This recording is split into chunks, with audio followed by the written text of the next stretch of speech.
نسلا tower پر supreme court کا فیصلہ۔ شرجیل میمن نے کہا کہ نسلا ٹاور گرانے کے فیصلے سے سینکڑوں لوگ بے گھر ہوئے۔ عدالت کی منمانی سے بہت بڑا نقصان ہوا، نقصان کا اب ازالہ ہونا چاہیے۔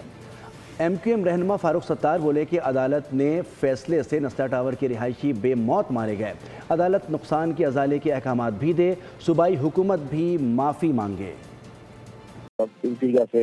سینکڑوں لوگ بے گھر ہوئے، تھرڈ پارٹی انٹرسٹ تھا، اس کو بھی مد نظر نہیں رکھا انہوں نے اور اپنی منمانی کی، جس کی وجہ سے بہت بڑا نقصان ہوا۔ نقصان جو ہونا تھا ہو گیا، اب اس کا سد باب اصول یہ ہونا چاہیے، جس نے غلط ڈیسیژن دیا ہے، جس سے لوگوں کے نقصان ہوئے ہیں، وہ شخص اس کو بھر کے دے۔ یہ فیصلہ کہ صرف بس توڑ دو اور باقی اس کے بعد صرف جملہ کے کمپنسیٹ کر دو جن کے پیسے لگے۔ چلے ہم آج اگر آئینی عدالت نے یہ فیصلہ دیا، وفاقی آئینی عدالت نے، تو وفاقی آئینی عدالت جو متاثرین ہے، جو بلڈر تھا، اس کے ہر ایک کے کمپنسیشن ازالے کے لیے کچھ کرے اور سب کو کمپنسیٹ کیا جانا چاہیے۔